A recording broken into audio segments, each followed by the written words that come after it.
Hey guys, it's Dan with Pain for You. Stop saying I can't. Basically, I can't is a decision. It is not an accurate reflection of what you are capable of doing. It is a decision that you have made in advance of even trying. When you say I can't, it is excusing yourself from even putting in the effort. And I know that sounds harsh, and that's not the intent. It's just to kind of get you to reframe the use of the words I can't. I can't basically means I won't. I can't do that. It's so hard. Means I won't even try. We're not doing it intentionally. These are habits of thought and habits of language. And you may have been raised with a whole bunch of other people that were really good at saying I can't, or you can't. Even more appropriate. Were you raised by parents that said you can't do that, you're not smart enough for that, you're not whatever, right? Can't is basically a decision up front that limits your potential moving forward. Absolutely. So if you say, I can't control my thoughts, my brain just does this, you're saying I won't try to control my thoughts because I don't believe it's possible. I can't is a decision that says I'm not even going to work at it because I don't believe it's possible. And when you think about beliefs, they're nothing more than decisions, right? A belief that I can't do it is a decision you've made. The belief that you can do something is also a decision. So I will encourage you to think about your use of the words I can't and evaluate the use of sayings like, I know it's important, but it's so hard. Okay, I get it. Yes, things are challenging. Anything worth having might take a little bit of effort, a little bit of positive belief that you're capable, right? It's so hard. It's very dangerous because it's so hard, so I can't, right? See how those two phrases end up stuck together a lot? And neither of those phrases helps you. And, I always talk about brain science and how the brain always believes the things that we say and think most often, right? Things we say to ourselves, things that we say to others. Hey Dan, how's your pain? Oh, it's so bad. I can't deal with it. Oh, are you looking for sympathy? Is that an accurate reflection? Well, you've dealt with it for however many weeks, months, years, decades already. You can deal with it. You have dealt with it. So anytime you find yourself using these negative phrases like I can't, or it's so hard, or my brain takes control and I have no ability to control my thoughts,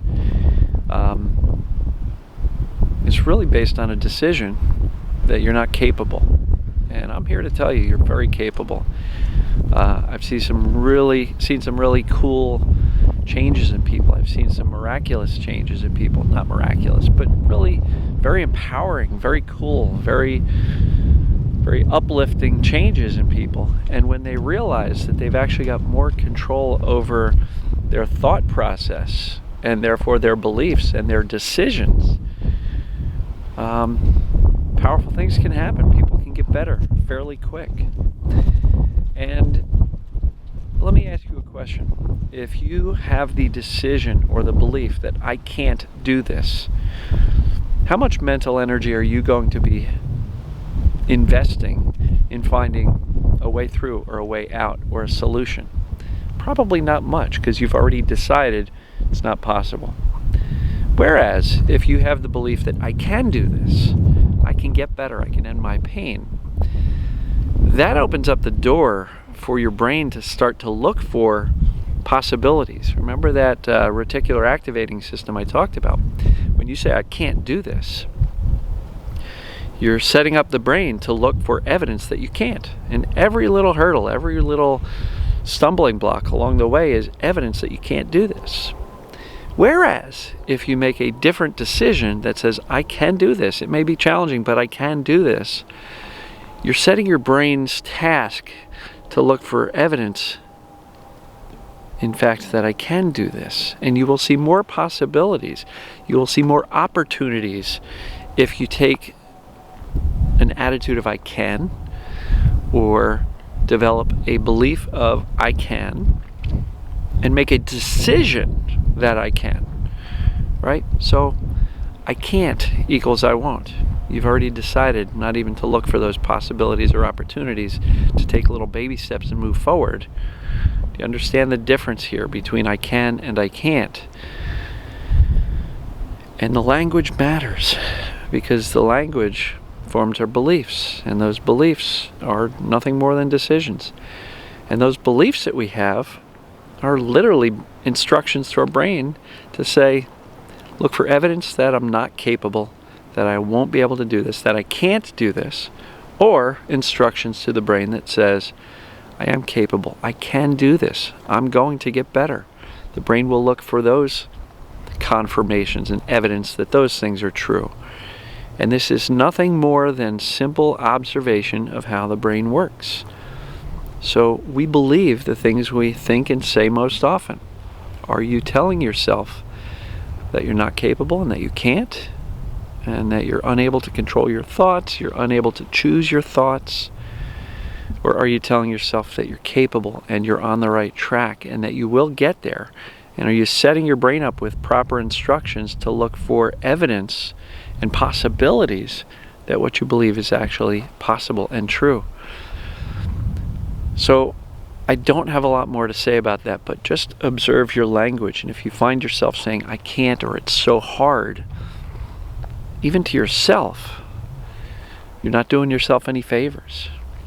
And I will encourage you, I will implore you to start shifting your language internally and what comes out of your mouth to words like I can, I'm working on it, I will get there, I am capable of doing this. Yes, it's challenging, but I can, right? It's not so hard when you realize how the brain works and you decide to work with the brain, as opposed to not really being thoughtful of our words and our beliefs and our statements that I can't do something. And it's so hard, we're setting the brain up to work against us or against what we want. So start to become aware of the language you use with yourself and others. If somebody asks how you're doing, you could either say, oh, life is awful, and evaluate why you're answering that way, or say, wow, this is really cool, I'm on the right path, I finally learned some things about my long-term symptoms or pains that has me feeling pretty hopeful for the first time in a while, and I know I can do this, so it's something I'm working on. By the way, it would really help me out if we don't focus or talk about my symptoms, because focus on the symptoms keeps them stuck. So do me a favor, regardless of whether it looks like I'm struggling or not, don't ask me about the symptoms. Let's just talk about other things, right? Support me in this work. So that's one thing you can do with others who are around you, who want to see you get better and are just concerned, and they've gotten in the habit of saying, how's your pain? Do you hurt? Are you really hurting? You look like you're hurting. What can I do for you? You know, sometimes it's useful to coach those around us to kind of back off and say, I'm here for you, but I'm not going to pester you about your pain. I'll support you any way you need me to. And it's a good way to have others help us shift our focus away from the pain, is by coaching them politely and with love to let's not talk about the pain all the time. So I don't know if that's a little side useful tip or not. It worked for me. I had to coach those around me. So watch. It sounds like I'm scolding you. Watch your language. But really, watch your language. And if you find that the language is telling you how difficult something is, or that you can't do something, you're literally instructing your brain not even to look for possibilities or opportunities for what you're trying to accomplish. You're basically saying, don't bother, brain. Let's look for examples, proof, and confirmation that I can't. So watch your language. You can do this. You can get better. I've seen a lot of people get better already just from watching these videos and making some minor little changes each day, and from adopting the I can do this attitude and knowing and reassuring themselves that they're okay, that they're going to be okay. And the more you can do that, the faster you'll get better. So with that, guys and gals, I love you. Thank you again for all of your attention and watching these videos.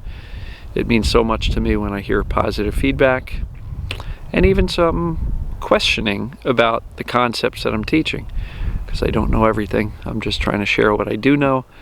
And you know, if you've got some comments that differ from what I'm sharing here, let me know. I can always I always am willing to accept other inputs into these discussions, and this is a two-way conversation. I talk on video, you comment back, you message me, we engage. It's awesome. So I love it. And watch your language, and we'll talk to you soon. Thanks.